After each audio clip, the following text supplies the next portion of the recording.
Welcome back to the RaidzBank podcast. I'm your host this week, Poplo, and joined with me is half of, well, I guess 2/3 of the crew. We've got Heartless joined with me this week. Heartless, how are you doing? Yo, what's going on, Poplo? Doing well. Good, glad to hear that. Hoyt is unable to join us this week, which is unfortunate, but I'm sure he will be back very soon. We've got a great episode this week, and maybe some high tensions milling about this week, so feel free to stick around and hear us both get fired up about this week, and definitely have an awesome chest room you're not going to want to miss. So, yeah, as we start most episodes, Heartless, how are you doing? What have you been up to this week? So, it's an exciting week. I haven't gotten any drops per se, but I have been in the TNL bingo, so they're a bit of a, I guess, a sister clan, you might call them. We have a lot of cross-pollination between our members. So I'm currently participating in their 10-day long, extremely long bingo. And wow. I happened to get picked by Oxy and Michael, the hosts of the podcast. So it's a pretty exciting one. That's a little favoritism, sounds like. Yeah, maybe a little bit. I mean, Oxy and I go quite far back now. We've known each other for a long time now. I'm pretty sure he always tries to pick me, but I'll often get picked by other people who may know me. But this time he managed to pull me pretty early. Very nice. So that's really good.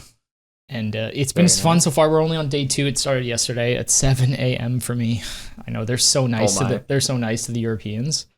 But the board is a lot better than their last one. I'm not going to throw any more shade on it. The last one was just hard to read. This one's good though. It's solid classic bingo board. You can complete it twice, prestige stuff.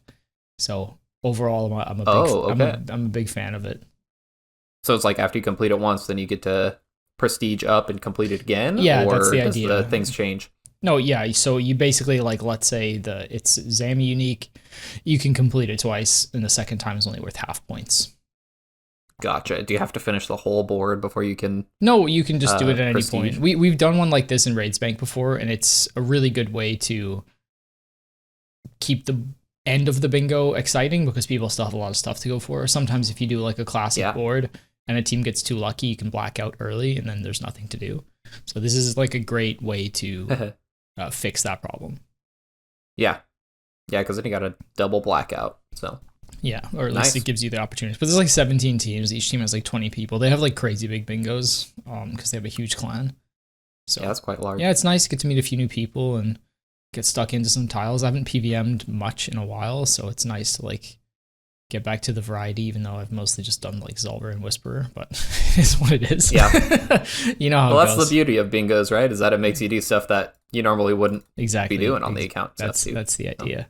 So overall, it's been fun so far. I'll probably have a lot more updates next week, and I'm hoping to surprise at least Oxy, but maybe Michael as well. And maybe they can come on and we can all chat together about the experience and stuff and some of the fun times we had together. But for now, you'll have to just deal with my take on it. I'll have to stay tuned. Yeah, exactly. Cool. So what have you been up to, Poplo, this week? Anything fun? Oh yeah, man. This every time, last week I didn't have a lot to share. This week has been another big week for the gains. Oh my, what's he got this time? All right. Well, after recording, hopefully you guys all saw Hoyt put out that nice video of me doing my sailing port tasks out there. Little bit of background to watch while you're listening to the episode. But then the next day on Monday, I actually finished my port tasks because I actually got the soup pet. Wait, so how many hours? That's so fast, Poplo. You're on a tear. That one was. I am on a tear. That one was pretty. I think I was half rate. Probably. It's not a very long pet. I think it's 50 hours, maybe. And so it's not very long. It doesn't take very long in general, but I definitely did get it early. I looked back. There's no good way to keep track of how many port tasks it took, except for it drops shark paint every once in a while when you're doing the tasks. And so that's kind of a rough estimate is how many shark paints you get. And I think I was just over half the rate. So was not expecting it, but that was pretty sweet. Nice. Yeah, and then the group Iron had a very good week as well. I finally got my Dragon War hammer. Well, one of them. on the group iron at like 6,200 shamans. So that was awesome to see. And then I was working the rest of the week trying to get 83 construction so I could boost and get the max house, the stuff in there. And so I was going for Pharaoh's Scepter for a long time. I went like 1.5 rate and still didn't get it. I had to call the boys to come pull up and help me with it because I was just dying after like 6 hours of pyramid plunder. Do your group mates play a lot? Because we haven't really heard much about them. Yeah, they do. They're on probably more than I do. So. And are they like equivalently gamers to you, or are they a bit more casual? In terms of hours, they're definitely putting in the hours. I mean, skill wise, they're not grandmasters. I'll definitely be helping out more. No, they're not. They're not GMs by any means. But it's been fun teaching them how to do a couple chambers and stuff like that. So, I'd say they're like getting into raids. Most of them have done a couple tobs, but not fully invested, or fully invested, but not fully established or fully grown. Yeah, that's fair. Lots to learn. Still lots to learn for sure. But while I was going for Pharaoh's Scepter, the pet like continued, and I got Rocky on the group iron. Are you serious? What the hell? Yeah. You just actually can't be stopped. That was actually kind of a funny pop-up because I was hanging out in Discord with a couple RaidsBank friends, and we were talking about it, and I was just hating my life, and then I left, and I came back a little bit later, and I got the collection log pop-up, but it was not the one that I was looking for. I was actually kind of pissed off because I was like, dang it, I have to keep going to try to get this stupid Pharaoh's Scepter. So, anyways. It's a good week. 2 more pets added to the list. You're going to have like 10 more added to the probably list. A dozen by the time we're done this year. It's not even... I know. Like it's just crazy. A third of the way through. It's wild. It's crazy. Yeah. I'm super happy with obviously how everything's been going. So, great. Yeah, that's kind of what I've been up to this week. We are actually going to jump into the game updates. But first, consider listening to a word from our sponsors. So we'll be right back. Okay, so this week, we are going to jump into our game updates. We're going to start with the getting around poll, but I think Heartless, do you want to say something real quick before we got into what happened this week? Yeah, we're going to do a slight adjustment, peeling back the curtain a little bit. Me, Poplo, and Hoyt have just talked about formatting, so we're just going to slightly adjust the way we format the podcasts.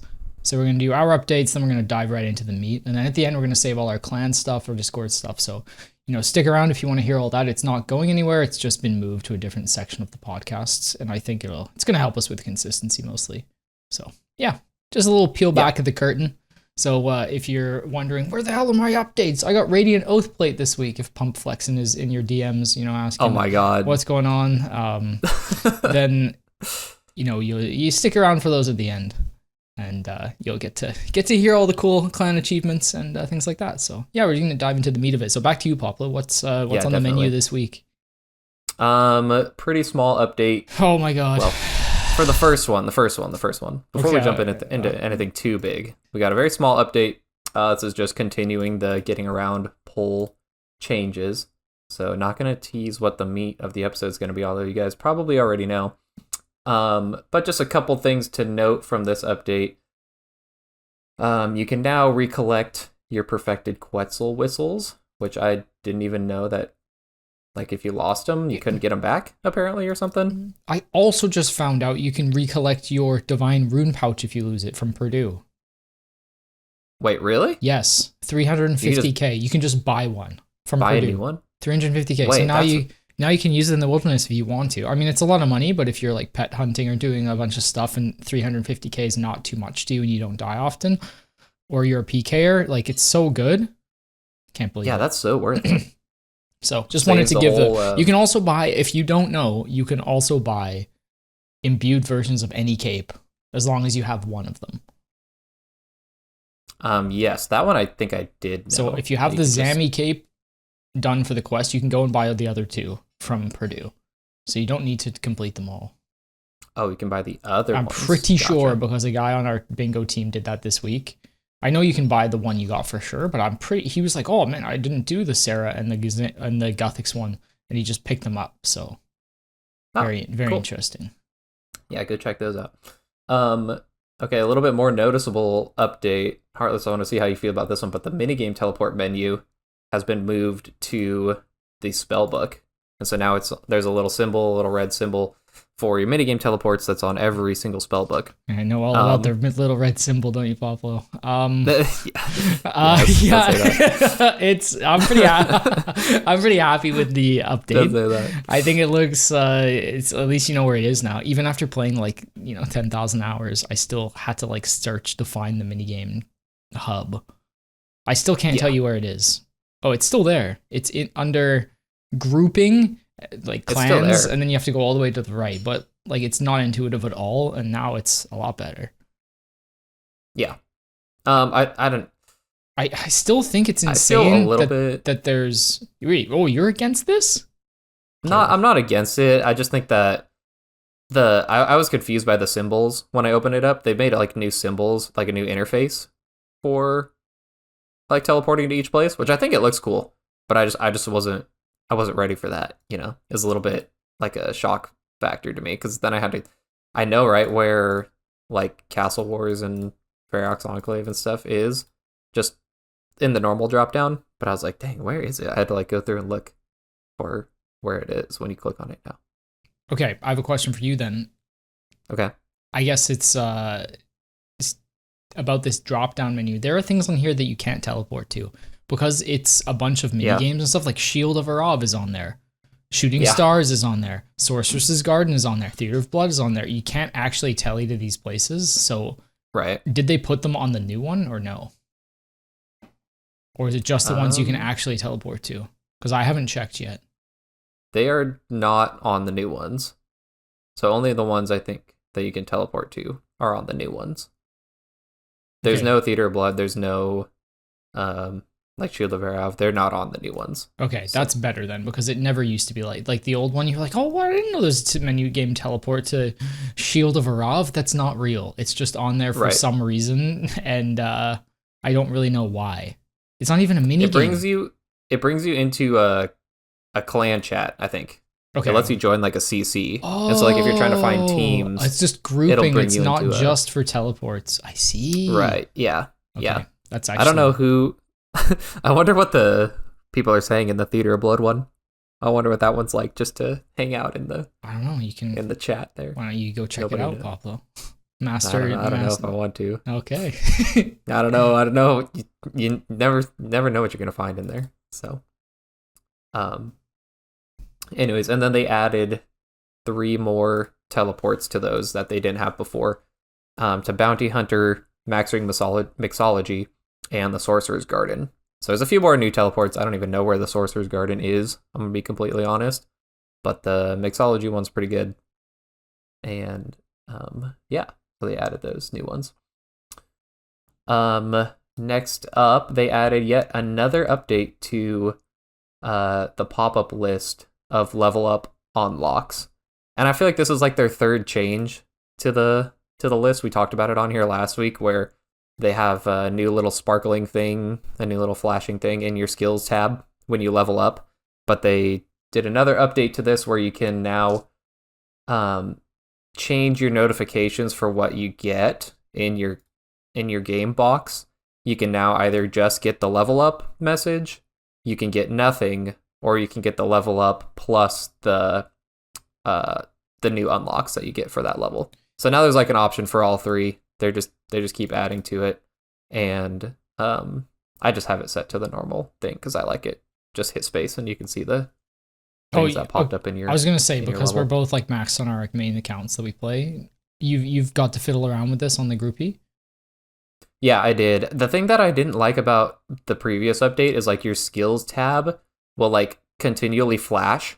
Okay. Until you go into it and click on the skill that you just leveled up to see what new things you unlocked. And it just felt I don't know, I'm just running around. I get, you get a fletching level or something that doesn't even matter. And then you just it's just flashing at you the whole rest of the time that you're playing. And that's the new that's a new default, is it? That's the new default, I'm pretty sure. But you can go into your settings and you can change it back to what it was. Okay. But I know I didn't change anything. I know I didn't change that setting, and that's what it has been on the group iron. Okay. It's good to know, because like definitely there'll be new players that are, I guess it's helpful for them to like find out what they're supposed to be doing, but yeah. Easy. I'm glad it's definitely helpful. Glad you can turn it off. Yeah, it's definitely helpful for new players, and I will say if I had played this game so much, it does feel very MMO-y to have like your skills tab pop up, or flash or highlight or something when there's something new that you have unlocked. It does feel like very on par with like other MMOs that want to draw your attention to something new when you level up, I would say. So it makes sense to me. It's just not my cup of tea right now. The new skills tab looks pretty good though, when you click into it. Good. So yeah. Some other small notes from this week.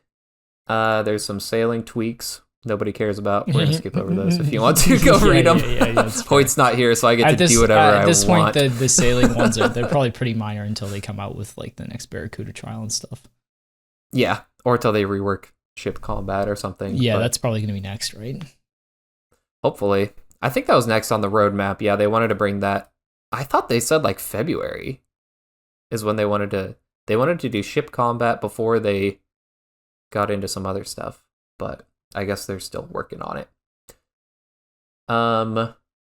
What other changes did we have? There's a few other minor changes, nothing really worth noting.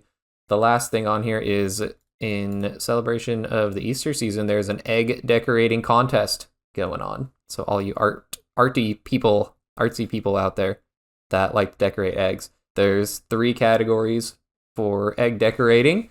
There's the funniest egg, the most creative egg, and the most OSRS inspired egg, which I kind of feel like all of these kind of have to be OSRS inspired. Yeah, but I mean, I guess they got to come up with some categories for these fun things, right? Right, exactly. That's like when I'm in class and I'm trying to like, if I don't usually do prizes for anything, I don't really like believe in them for like class stuff.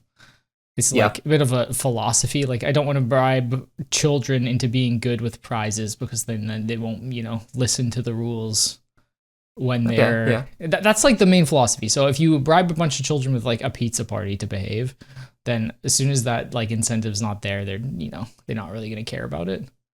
So. Okay, so what do you do instead? How do you get them to do stuff if you don't? I tell them that there's candy or something. I'm just slightly authoritarian. I tell them there's 2 rules in my class. One is be respectful, and which mainly is don't interrupt me or anyone else when they're talking. It's like the most annoying thing. And then the other one is just no complaining, because it's so annoying. Just about anything. I always say like I have to go home and do the dishes and cook. And I don't want to do those things, but I do it anyway, because that's part of life. Yeah. So I don't care if you don't like math or social studies. We're at school to learn everything, so you're going to do it. And then they're usually like, okay, yeah, fair enough. But no, clear boundaries is like the actual real thing. You just like remind them what the expectations are. But anyways, like treat-wise, I remember I did this like paper airplane competition once, and I had to come up with like all these categories, because I wanted like most of them to win a prize, And right, yeah. Because it's just it was a little bit of fun, like the last month of the school year. So I had to come up with the most random prizes, like the most realistic, most interesting, just like totally bullshit. But it was really funny. And, most decorated. I can't even remember what the rest of them were, but yeah, it was a good time. Yeah, I feel the same way for stuff like that, because when I look at these categories, I feel like the funniest, the most creative, and the most OSRS inspired egg is just going to win like the competition, like 100% what people want. So, anyways, those, you have to post those in the OSRS official Discord. They have a tab for that. And the winners, I think, is kind of cool, will be announced on their Easter stream on April 2nd on their Twitch live stream. So, go dye some eggs. Is that a tradition in your family that you grew up with, dyeing eggs around Easter time, or no? No, I think it's Austrian, isn't it? I have no idea. I thought, like, I know my sister's boyfriend is like some Austrian heritage, and he, around Christmas, he will paint eggs, or like hollow out eggs, paint them, and then Oh no, you don't hollow them out. You hard boil them. No, you and boil then them. you paint them, and then you like fight them against each other. Have you never seen that before? What? Yeah. Okay. Wait. So there's this crazy thing with two hard boiled eggs. If you tap Beyblades? one, they both have like 2 lives because each end of the egg. If you tap one hard boiled egg against the other, one will always crush the other one. Oh, like one will crack and one will crack not? and one will not crack. So you just go until the last egg's standing, and then you're the one who like wins the prize. So it's like really fun. Everyone picks their own little egg, and then you like do these battles. It's really fun actually. I think it's Austrian, but I don't 100% quote me on that. That's super cool. No, we grew up like dyeing eggs and decorating eggs for Easter, but we never fought them. Dude, that is sweet. We gotta try that. That's really you gotta go for it. It's the first time I tried, I was like, "This is actually really fun." Yeah, that's cool. Let's see. Here's a perfect segue. Each category winner will receive 10 old school bonds and 3 months of membership, which is a pretty penny now. So, I think, unless you have anything else, that's going to take us into our next topic. Yeah, let's do it. Okay. All right. Well, from this week to last week, the price of 10 old school bonds and 3 months of membership has gone up. So we're going to talk about the increase that they announced for membership prices going forward. I know there's been a lot of people who are pretty upset about this. I think we're going to try to give our opinions as well, stay a little bit rational, Rational? Maybe, are you fucking kidding me, Pablo? We're going to go nuts. No, I'm just joking. We're going to be rational. That's what I was hoping. Okay. That's what I was hoping. Okay, we're going to be good cop, bad cop. We're going to be rational. But, well, I don't know. We'll be what we'll be, I guess. Well, yeah, we're allowed our opinions. It's our podcast. We can do whatever the hell we want. Yeah, we can say whatever we want. Okay. So first, I guess before we start, they put out this statement at the top of their thing that says, over the last 2 years, your support has enabled substantial updates, like our first ever new skill sailing. Boo. Varlamore, yay, leagues, and Yama, as well as significant improvements to player support and anti-cheat. As we look to the future, the exciting roadmaps and announcements we've recently shared are the biggest and most ambitious we've ever done, and all a part of a wider shift to make RuneScape games even better, from enhancing our core systems to improving our support services and ensuring continued delivery of the kind of updates players value the most. To support this, we're making some changes to our membership, which is never a good sign. And so prices are going to be going up. Okay, so I linked this table here that's got the price increases on it, so we'll just go over that real quick. But starting, I guess, with US dollars, price of membership is now going up to $15 a month, and I think before it was $13.99 is what we said. So I think across the board it's going up about $1 a month. Let's see, what do they use? Canadian's going up a lot more. It's going from $13.99 to like $18 or something. So it's like $4. It's like a significant increase, like 25% or something. Yeah, it's going up quite a bit. Let's see, for what do they use? Pounds in Europe? Yep. No, that pounds is England. Euro? Pounds is England. Euros Europe. Okay. Well, in England, it's going up at least another pound. Wild. A whole quid. That's right. Anyways, this from what I've seen, things have gone up like 25 or 30% in the last just like 3 or 4 years. So things have increased quite a bit, and they have also removed some packages. So they removed the 6-month package, so there's no like 6-month membership deal. So there's only month to month, 12-month membership, or they still have bonds purchasable, and those are 14-day memberships. They do have some grandfathered terms, so if you are subscribed to a monthly recurring subscription, if you have been subscribed before September 27, 2024, then your rate will not be changing. However, that does not extend to like the yearly subscription. So those are only like the month-to-month subscriptions from before then, which I think is a little bit weird. But you have until April 9th to confirm your grandfathered rate. I'll say this last part, and then Heartless, I'll get your opinion. But they have a section in here that says, why are prices changing? And this supports the ongoing investment of both games, they said, RuneScape and Old School RuneScape, and it aids in the cost of infrastructure, upgraded systems, new content, and improvements to player support. So now that we've got all the information right now out there, Heartless, what are your thoughts right off the rip? I don't think they've done enough with the game to deserve this price increase. I think the community's always pissed when we get a price increase, and I don't think it's necessary. Yeah. Like, it's already very expensive to play this game if you're paying monthly. I think price increases are inevitable. Like, that's kind of the way things go.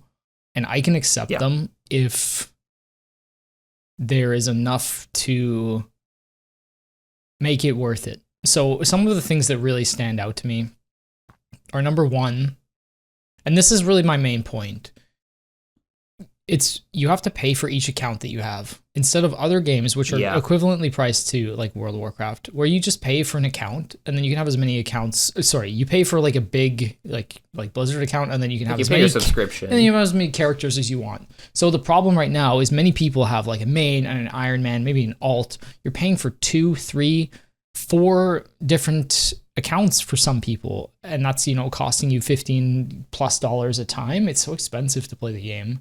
I really think that I wouldn't mind a slight price increase like this if they would let us combine our accounts into one, but that's just probably never going to happen because they would lose money doing it. That's like my main gripe with this whole situation. What about you? What are your like overall thoughts on it?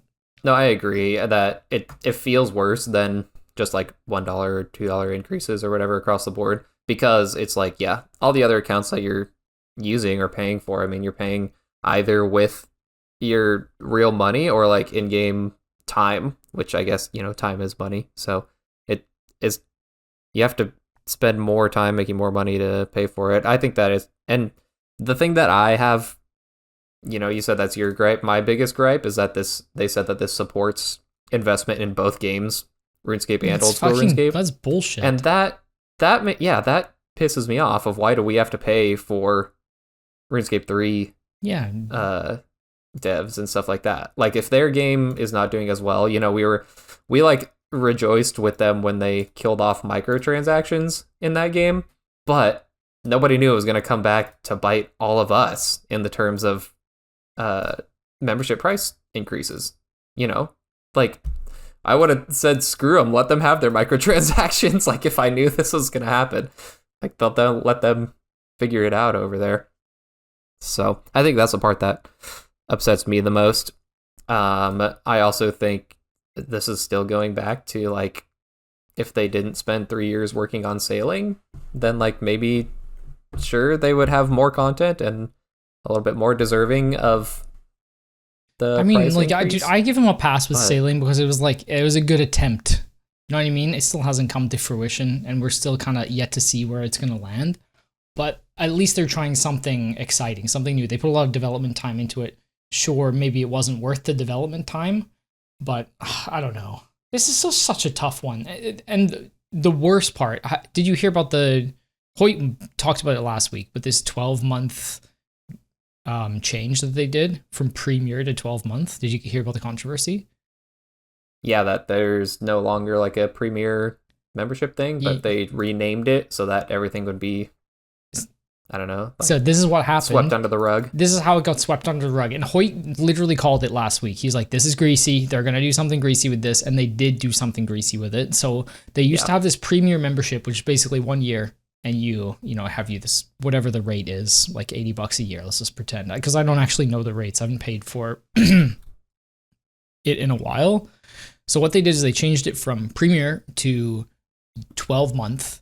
And when that happened, everyone who was on a Premier membership suddenly got a 14-day warning that they were changing the terms of the agreement, and they will only keep their grandfathered rate if in the next 14 days they sign up for it again.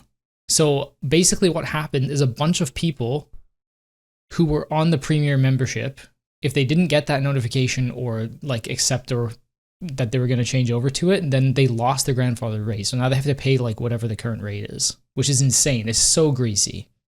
You hate to see it from Jagex, and it's very disappointing. Yeah. So the new model coming out was basically just a way to axe people's old grandfathered rates, which is very disappointing and is just not good behavior. I don't think that because I am on the Premier membership for my main account because I've had this account for so long. Do you still have your grandfathered rate or no? But no. Okay, so slight change from what you said is they sent out an email basically saying that they're getting rid of Premier rate, but they're not. It just says that it's being renamed to 12-month membership, and there's no, like, you don't get grandfathered in to a new rate, basically. So yours is getting the changed. Yearly rate it was hold on, let me get the receipts here. It was $100 a year if you paid for a yearly membership. Yeah. It's like very, very doable, right? Yeah. And then it has gone up about 35. So you didn't get grandfathered in because they changed this, right? That's so stupid. But this is nobody did. It's so dumb because it's not about the money. Like most of us who play this game come from privileged backgrounds where we had computers growing up at the time when RuneScape was coming out. So most of us have good jobs or are comfortable in our lives. At least that's my general consensus about our community. I don't know if you feel the same way. Yeah. So most people can afford it. It's not really about that. It's 100% about the principle. Like that is such a greasy move to change the membership model and then say, you know what, you've been a loyal customer for so long, but we're just going to increase this anyway. Like grandfather's rates are now dead because we decided to change the terms of the contract. Pretty much. That's pretty much what it is. And the sad part is that people are going to still play. Everyone's going to keep playing. We are too wildly addicted to the game to change it. Yep. Like they can just do whatever the hell they want, and it's tough to see. It's tough to stomach. Yep. Nothing is going to happen. Nothing's going to happen. It doesn't matter how greasy they are with their policies when it comes to these either grandfathered rates or changing people's rates or increasing the price per month with little to no upgrade for the devs. If the devs were saying, oh, we're all getting big bonuses because of this, I think people would more than happily accept paying a little bit more because of how hard they generally work. And yeah, we might not agree with them. We might not think we might not love sailing, or we wish they'd spent their time on other things. But the thing is, they are still working hard on all these projects. So they should be the ones who are getting, reaping the rewards, not the, private equity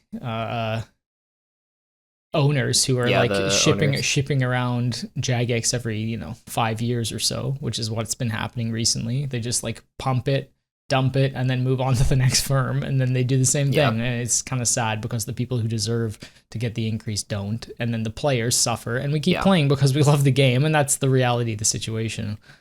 So yeah, I think while I am generally angry about it, I think it's I don't know, it's a sticky situation. It is. I will give them the benefit of the doubt. I think RuneScape is owned by some investment company or something now. But we talked about Mod North and him coming in and being in charge. I will give him the benefit of the doubt. I don't think that he probably it's not makes the decision. It's not. This is coming from higher up. This is coming from whoever's running the private equity firm that owns Jagex. Surely, I'm not coming after the mods. I think they deserve more. Right, I agree for their dedication. I think that if you're running an investment company and a corporation, and you just sit down and you look at Old School RuneScape on a spreadsheet, right? You have no emotional ties. You don't know anything about it. You just look at it on a spreadsheet. A couple months ago, they were probably cash flowing pretty decent. And then you take out microtransactions from all of RS3, and all of a sudden on a spreadsheet, you aren't looking as good because you aren't bringing in as much money, even though your subscriptions and everything haven't dropped, nothing like that. It probably has generally helped RS3 players or the RS3 ecosystem by doing that. But then you look at the spreadsheet and you go, okay, well, we lost all this capital or all this income, and so you got to go to the corporation and say, okay, well, now what are we going to do to make up for this loss? And I think that they probably came in with the idea already, with the solution already probably in mind, that it's going to be membership increases because we can't add microtransactions back. Yeah, they know they can't put them into the game. Every company who ever owns Jagex realizes that it would destroy the game, and fair enough. You're 100% right. So they're like, oh, look, and if they have data to back up, which I'm sure they do, that whenever they do a price increase, there's kerfuffle in the community, like there always would be with any, I imagine, any community that gets a price increase, but players stick around, they keep playing. So why wouldn't they? They got to make the profits up somewhere. So it all makes sense, but it doesn't mean we have to be happy about it. No, definitely but like, not. what are we gonna? What's the community gonna do? Huff and puff on Reddit? It's not gonna happen. Like people are just gonna keep on playing. No, I'm serious though. So there's no. I'm not suggesting that the players take action, but I'm just over the long term, for the long term health of the game, can't be good. Just as an observation. Right, and it, like you said, it feels unjustified too. I mean, they have been pumping out good content and stuff recently, but they have increased prices over the past too, and I don't think that like coming out with new content is an excuse for pumping the price. Like, that's like that's what they're supposed to do. Job, it's a game. Right? That's like 100% their job. They're supposed to. Because if they didn't do that, we would all finish the game or whatever, and then like not pay and be done. We'd move on. So like that's their job, to continue the longevity of their business. So that's how I think about it. I think that exactly like what Hoyt said last week, they did it in a kind of slimy way. Like everything kind of was leading up to it. They said it in really weird terms of what they were all doing, trying to hide the fact of it. And then I think that it does feel bad too, of like, I've been playing for how long, and my membership price went up literally like 30%. Yeah, it's crazy. Like for a year. That, as a loyal customer, which is so much. It's kind of criminal. So it's a lot. I'm 100% with the community on this one, and I think things will go on, but how many more? I just worried about the long-term health. That's all. That's like really the thing that worries me about this.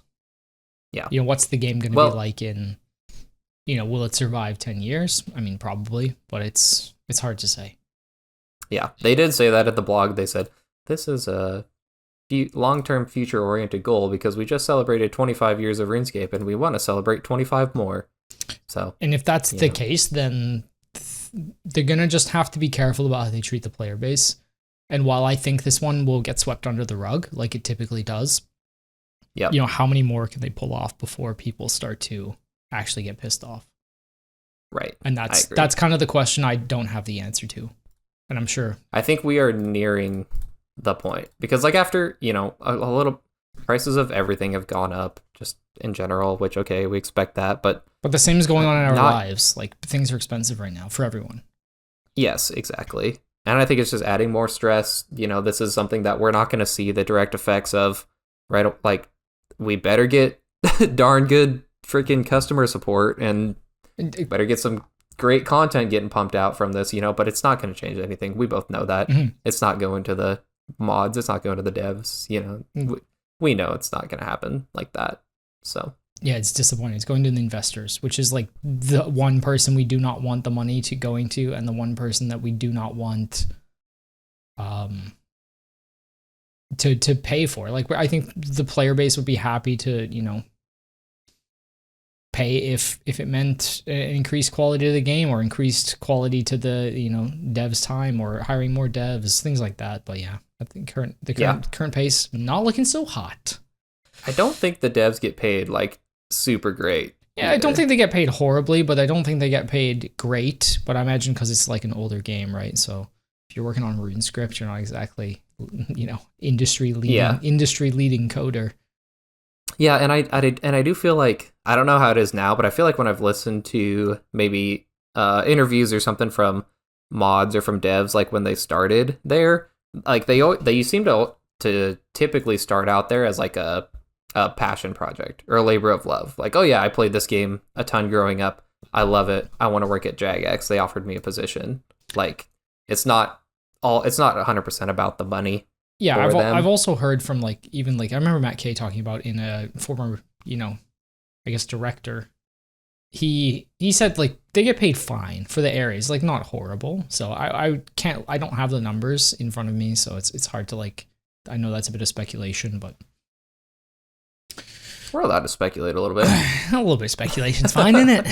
Isn't it, bruv? Yeah. But we got a good 20 minutes out of this one, Poplo. Yeah. I think, anyways, to wrap it all up, there's a whole blog about it too. So if you're concerned about your pricing, if you're on a month-to-month membership or if you're on a year, hopefully you got an email about it. But also if you have any questions, then go look at the blog. Add that extra little bit into your monthly budget, skip a coffee in the morning or something. And yeah, like you said, Heartless, I don't think this is really going to change anything. But sadly, I don't think it will.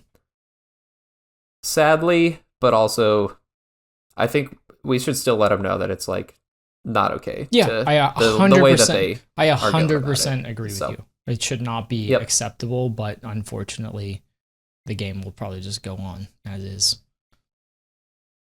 And I think that's okay too if things are healthy and continuing. Well, we should move on. Right. We should move on for the price increase because it's it's all I've heard in game talked about recently. People going nuts about it. We're riding the hot topic wave. Yeah, I wish Hoyt was here to be like, I actually think private equity is great for the world, and that my investment is really coming to fruition. Oh no! Oh no! Hoyt slander, bro. I am actually interested to hear his thoughts when he gets back. I think he'll have some eloquent thoughts about what's going on. Knowledge, insight. 100%. So seems like a private equity kind of guy, Hoyt. His dad works for Jagex. Yeah, his dad works for Big Jagex.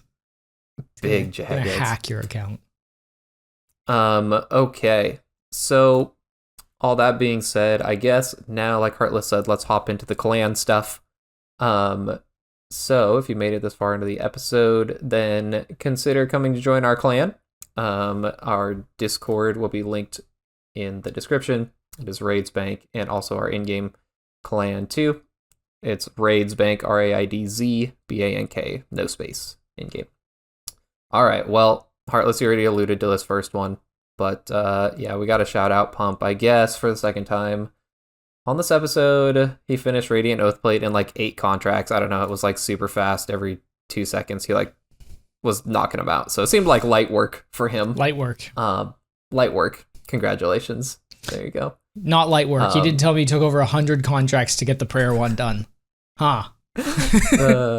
I know. He was said to be a couple screenshots, and I think he knocked out like 3 or 4 of them like super fast. Yeah, and then boom. Got hung up on one. Yeah. But GZ, that's pretty sick.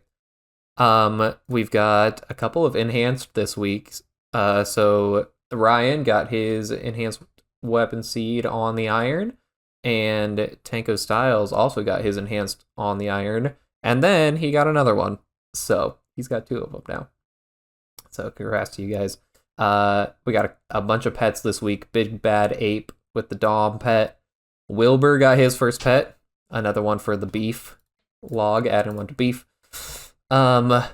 Nibs got a Hell Puppy at 1159 KC. So respectable. Very nice. Quorm OG.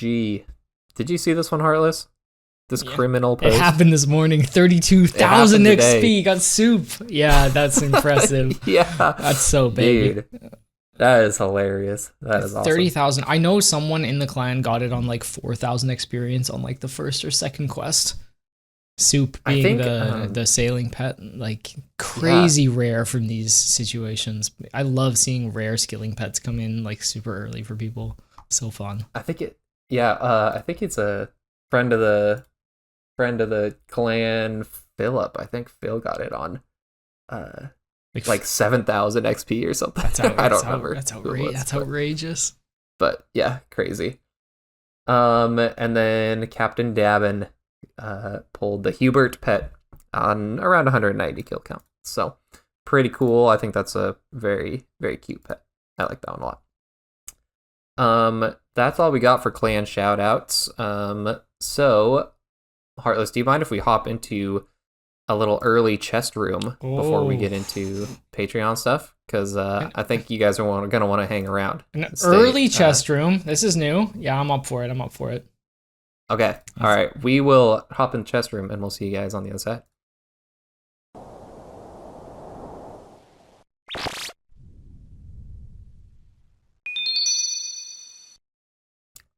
All right. Welcome to the chest room.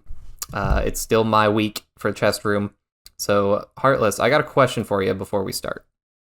Do you know, this is kind of an American holiday, almost, but do you know what today is in America? It is Sunday. The 15th of March? No, I have no clue. Not this date specifically. Is it spring break? Because I just started spring break. Is that there's a bunch of spring break going on. But no, I'm talking about all the grown men of America. This is actually the number one week in America for grown men to get vasectomies. What? Why? And the reason for that is because this is Selection Sunday, which kicks off the March Madness tournament. Have you heard of March Madness? Yeah, I've heard of it. Oh, that's the basketball. Okay. That's a college basketball tournament, right? Yes, I don't follow it, but I know it's a huge thing. Okay, yes, huge thing. Do you want to explain it to me? Because I like, that's basically the limit of my knowledge. Yes. I know a few of the colleges and I know it's popular, but that's it. Yeah, okay. So basically, today is Selection Sunday, which means that the NCAA, which is the college division, the council, they like meet up and they decide all of the final ratings and rankings for the teams, and they put together the March Madness bracket. It's a 68 team bracket technically, so like the bottom four slots, there's a play-in to get in the bottom four slots, but it's a 64 team bracket, like single elimination style, and it runs mostly like during the week. There's a lot of like Tuesday, Thursday games, and then as you get further into the tournament, there's some on weekends too. So what are they ranked? What are they ranked on? Like how do they decide what are they ranked on? Is it like a regular season or something? Yeah, so you're ranked on, obviously there's like your season, so you play like league games, so against other colleges as well in basketball. And then like your strength of schedule also plays into it. So like, did you just whoop up on a bunch of really easy teams, or did you beat like a bunch of really strong teams? And this is also like historical too. Some colleges they're just like known for their basketball program, or they're historically very good. Duke is one that comes to mind that's always been like very good at basketball. They've always had they have a lot of like NBA prospects and stuff like that. So I don't know too much about all the criteria that goes into it, but there's like a commission or a board that sets the rankings for each college team, and then that decides where they are in the bracket and where they play, what teams they play in the bracket. Okay, that makes sense. Does that make sense? Yeah. Okay. It's basically just and then judged. Okay. And then they go. And then it's in the tournament. Do they go like elimination. 1 versus 64, 2 versus 63? So they're broken up into 4 divisions of 16. So there's going to be a 1 through 16 seed in each 4 divisions, basically. Okay. And so there's no one's ranked like 64th, but someone would be ranked 16th. Okay. In the bracket. And so yes, the first rank plays against 16, 2 plays against 15. Did they pick them out of like so on and so forth? Did they pick those out of like pots? So like this is, the A tier schools for basketball. These are the B tier, and then they like populate the groups based on that. That is a good question. I'm not exactly sure how else they pick. It would kind of suck rankings. If you're like all the best teams just got thrown in the first pot together. But I guess you got to be so like if you're like top 4, if you're I think probably how they do it is like 1, 2, 3, 4. They probably get seeded as the first seed in every different okay in each of the I'm 4 sure they make it categories. So that they don't all get like lumped in the same one. Yeah, they normally you don't have a bunch of heavy hitters like playing against each other until later rounds. Right. So it always starts off 1 versus 16 and etc. Anyways, it's a single elimination bracket, so basically you lose, you're out. There's no losers bracket or anything. And this goes on for months, and in America, people like they submit what they hope will be like a perfect bracket. So they do their predictions and they submit it to either ESPN or Yahoo or whoever does it, and then they compile all of these brackets, and you can like either play against other people or you can enter it into like the national pool where you can win. So it's like prize money and stuff like that. Stuff basically. It is. It's very much like that. I'm assuming this is going to loop back into the vasectomies at some point. Anyways, well, the reason that it's the number one week to get vasectomies is so that all the dads or all the men can stay home and watch March Madness. That is hilarious. Basically. I actually love that. And so, yeah, like if you're going to have to schedule it at some point in the year or sometime in your life, you might as well do it like when March Madness is going on. You know, you might as well do it during a week when like you're going to be entertained season. Because you can't leave the couch. Yeah, 100%. Yeah, you're going to be stuck there anyways. So that makes sense. Okay, I like it. Now I have a question. Single elimination tournaments. I know almost nothing about basketball. Single elimination tournaments, I imagine, are exciting because like these are amateur players, so they make mistakes, and any team can beat any team. Yes, 100%. That's the idea. So there's always upsets. There's always like a low ranked team knocking off one of the top ranked teams. That just always happens at some point. You know, it's never just the higher rank team wins, and so that's what's always crazy is that these are college players, and so it's like, you know, they're young adults, man. They're like, you know, however early 20s or whatever, and so they do make mistakes, and there are teams that upset other teams, and so that's what's so exciting about March Madness is you literally never know what's going to happen. That's cool. You literally never know who's going to win. You never know like how far teams are going to make it. Your number one seed that you had going all the way to the end might get knocked out in the first or second round. You just don't know what's going to happen.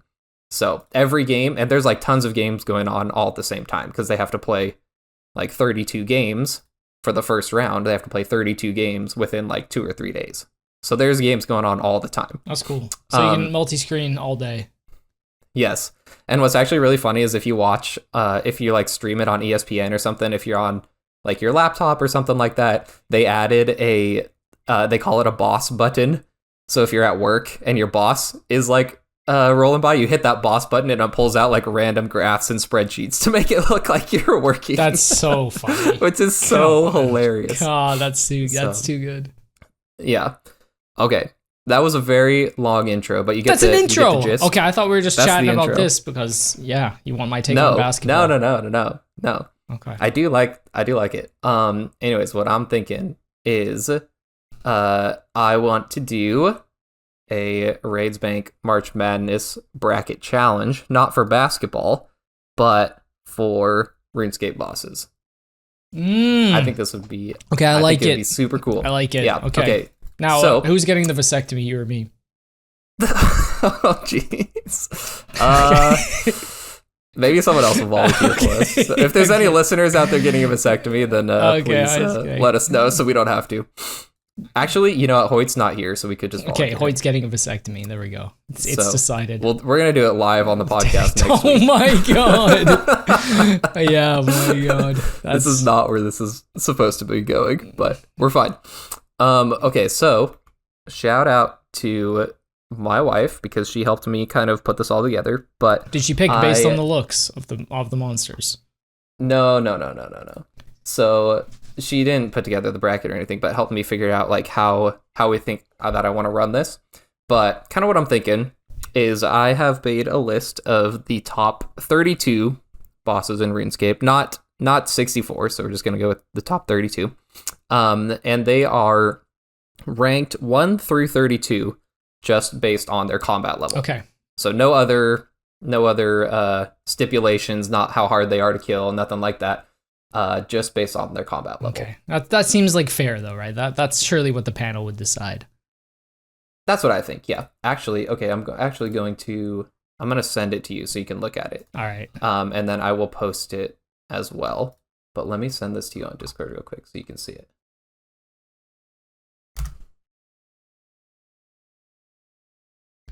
Okay. Whoa. Okay, I like it. I see Saul Heredit rank 1. Unsurprising. Okay, number 1, highest combat level in game. Soul Heredit. Yes.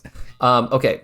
So the way that I think this is going to work is people are going to, in the Discord, I'll post this, and anyone, so that's a shout out to come join our Discord. Also come join our in-game clan, because I think I'm going to post this bracket. People can fill it out to who they think is going to win each matchup, and then we'll have prizes and, a winner at the end. The way that I think that I would like to calculate a winner is, if you go on to Wise Old Man, you can sort by groups, so you can look at the RaidzBank clan, and I think whichever boss at the end of a week has the most EHB, so most EHB killed for that boss, will win the matchup. I see. And so I'll put two of them together. Okay. I like it. I thought we were going to go through these one at a time and decide which one would win in a battle. No, we're not gonna. I thought you were gonna be like, okay, we're round one. We got Soul Heritage versus the Barrows brothers. Who would win? Who would win? Surely. Honestly, I think Barrows brothers would be upset for that one. 100%. No, that's 6v1 though. It's 6v1, and Saul's so slow. There's no way they'd be bopping all over the place. Okay. Yeah, if they were well coordinated, they could definitely. Like a Raxor versus KBD. That's an interesting matchup. That's your, Duke versus. I don't know any other schools. Berkeley, that's a school. Yeah. I don't know if they're good at basketball. Probably not. Okay. But anyways, so I think that then, people can submit their brackets, and then they can kind of have a say in game. If you really want KBD to upset a Raxor, then go kill a bunch of KBD. That's going to boost up KBD's EHB over Raxor's, and maybe move it on to the next round. I see. So what's the prize going to be? What's on the line? Okay, so at the end, keeping it in the theme of basketball, I think first place is going to win the basketball shooter itself, an Eye of Iac. Okay, that's nice. Okay, yep. Just throw in the orange basketballs. Maybe you can help me think of a third place prize. But then I think second place, you got to win a pair of Jordans, right? Okay. Some brims. Got to be rocking the Jordans for second place. I like that.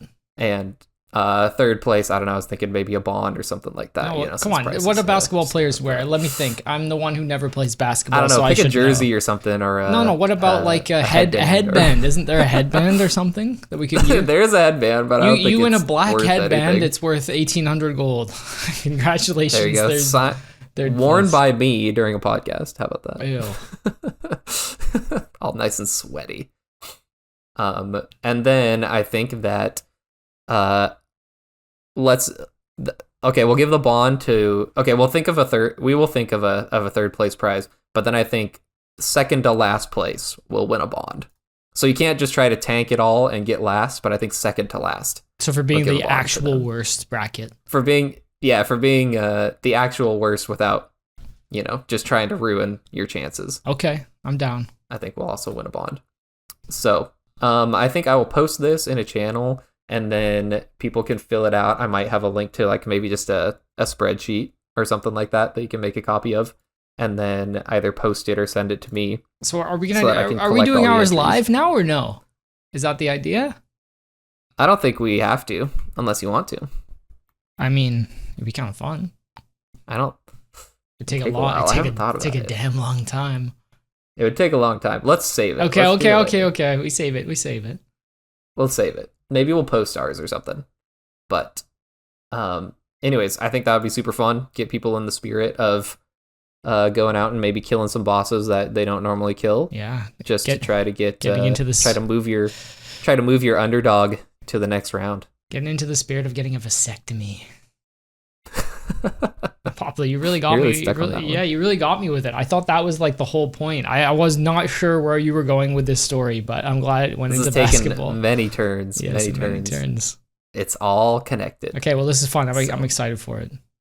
Okay, yeah, it should be fun. So, all that being said, if you're not in the Discord, come join our Discord, and also come join our in-game clan, because even if you're in the Discord, you can still submit a bracket, but the EHB will only be tracked for the people who are in the clan killing stuff. So if you're not in the clan in game, then you won't be able to contribute to your team winning or losing. How's that sound, Heartless? Sounds great to me. Rules make sense? Yeah, rules make sense. Okay, cool. I think that'll be fun. Let's see. Do you have anything else? I guess we'll just hop over to Patreons and be out of here. No. Nice and short. Nice, a little bit of a shorter one this week. But sometimes that might just come around when the content isn't as spicy. Yeah. Not too bad. Okay, so shout out to our Patreon supporters. We got Forget It, Mikey, Charlie D, Maytag Man, Boocha, and Afru Brews. If you'd like to support the podcast, you can do that for as little as $3 a month. Heartless, do we have any questions? I don't know. Since Hoyt is gone, he's the one who normally checks into these, but I don't know how to check for questions. No, I don't think we have any at the moment. But all right. We'll save questions for next week when Hoyt is here. But yeah, big shout out to everyone who joins the Patreon. It's like it's so helpful, keeps the lights ticking over, and like covers our expenses for the podcast, which surprisingly there are more than you would think.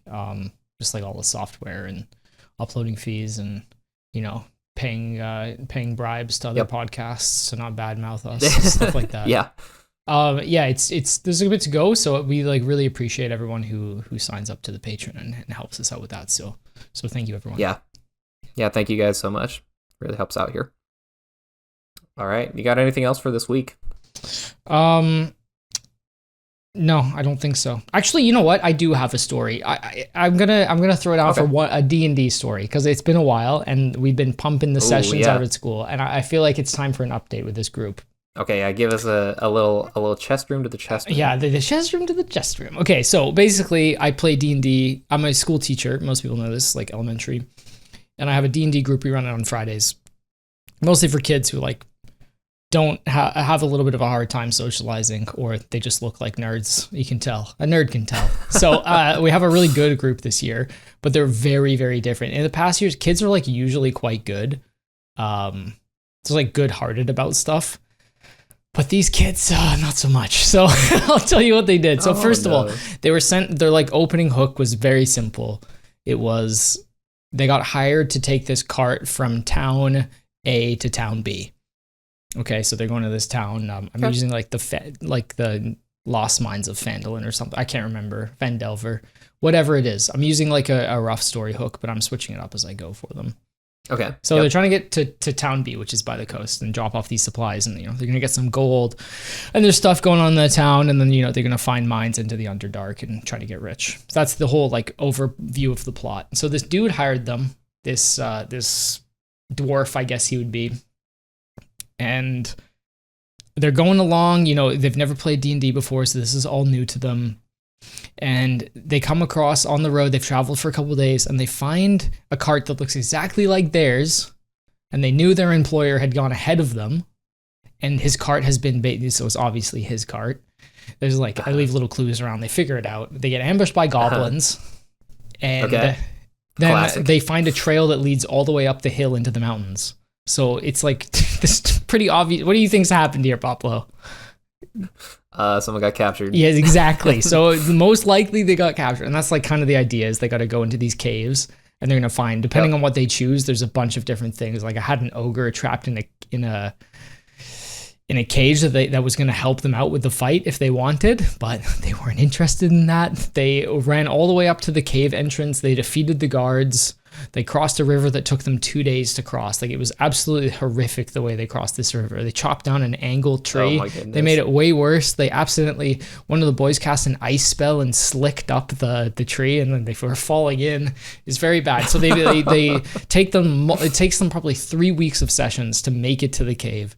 They defeat the guards. They go into the cave, and they attempt to cross this bridge to like get into the second part. One of the girls double natural ones and then falls into the river.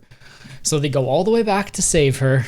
And then they just decide as a group, they're like, yeah, fuck that. We're not going into those caves anymore. We're leaving the employer. We're going back to the cart, and we're taking it to the town, and we're just going to get our money, and we're going to move on with our lives. That's literally what they decide. So they go down, they ransack the other cart that had been ambushed by the goblins, they fill theirs up with as much as they can, and then they just go on with their lives to the next town. And they all 5 of them are just fully on board for this idea. I'm like, I obviously I'm not like trying to railroad them into like going into the cave if they don't want to. That's like the whole point of D&D. Right. But it's just so funny the decisions they make. So they're like, yeah, we're going to the next town. And so I have to like move ahead my plans a little bit. So now here they are all of a sudden in the next town many weeks before I thought they'd ever be there. And the main guy who's like going to lead them through if they'd saved him, he was going to like, you know, show them the way to get to these like caves and stuff. They're going to have to find some other way to get there because they decided to leave him for dead. So that's awesome. It was. So are you just like scrapping the whole? Yeah. So the whole goblin, everything in the now? cave. Like, I had this like I've done it in the past. Like there's this like big hobgoblin leader who's like level 3. So they level up to level 2. They find the dude in the bodyguard, and they go take on this like big bad boss. And then last year I did a thing where I had his elixir. So I actually brought in like swamp water for them to drink out of and put on the table. Oh yeah. And it was pretty fun. So I was going to do something similar to that again. But yeah, they just completely skipped over. So now I've moved on to the next section. And I'm kind of just making it up as I go. But it's working fine so far. That's but good. I thought I'd give you a little update on what they've been up to. That's hilarious. That's great. So what's the next? I don't know. To be honest, like this is where I've totally made things up because they took me off guard. So they did get paid for bringing their supplies over, and the woman who had originally hired the other dude who hired them was like, "Oh, you know, where is he?" They're like, "Oh, you know, he's dead." We're like, it was like, wait, what? Okay. What do you mean he's dead? Oh, he's dead. He didn't make it. Got ambushed by goblins. Definitely died. They just like fully embraced the fact that this dude was gone, and there were no way they were gonna go save him. So, the minds of 10-year-olds, and awesome. They wanted to steal stuff from the shop. They're really getting into it right now. So, yeah, I don't really know what the plans are. I've sent them down to some other mines to like go and collect some like special metals. So we'll see where it goes from there. And there's like some rough people in the town who are like bullying the mayor into doing whatever they want. So there's a bit of a conspiracy going on. Oh yeah. I think they're gonna like it. And then I gotta connect it to the overarching story eventually. But we only have 10 sessions left, so I'll have to do what I can. But you have to wrap it up at least in some way. So. But yeah, it's been pretty fun. So I thought I'd give you guys an update on that. That's awesome. Do you so you don't follow like a template or anything? I have a template. Like this is like an introductory template. It's called like the Lost Mines of Phandelver, I think. So like it's the same hook. Like I use like some of the same like leveled characters, but then I obviously just add a bunch of things because they are 10. So we don't like follow the rules to the absolute max. I give them a little bit of bonuses and stuff like that, and I fudge numbers here and there. And leveling up is really hard because they have to read a lot. It's quite complicated. So we do our best. I let them use get them used to how it works. Yeah, I let them use like more spell slots than they might normally be able to. But yeah, it gets them like, it's more about the creativity. That's the most important part for them. The board game part and the actual fighting, as long as they're mostly going to win every time anyway. So I'm okay with it. Yeah, it's mostly about them like connecting with other kids and having a good time. So if that's the main goal, I don't mind fudging the numbers around a little bit here and there. Right. Yeah. But yeah. No, that's very cool. Okay. Well, the extra chest room. You never know when. There you go. When you might 2 go for 1. 2 for 1. 2 for. Yep. All right. Well, yeah, that's pretty much it. So, anything else you want to add before we take it out for this week? No, good luck in the bingo. Excited. Oh yeah, thank you. No, I'm really stoked to play. I'm having a great time so far. No drops yet, of course. So we'll see how it goes. We'll see how it goes. Maybe my luck will turn around. It will. Maybe a little third age for the boys or something. Yeah, I got the week off right for spring break, so I get to go pretty hard, which I'm excited. I'm excited about that. So yeah, I can't wait. There we go. All right, cool. We'll be on the lookout for the March Madness bracket dropping in the Discord. And thanks for joining me, Heartless. Of course. Have a great week. We'll catch you in the next one. Take care, everyone. See ya.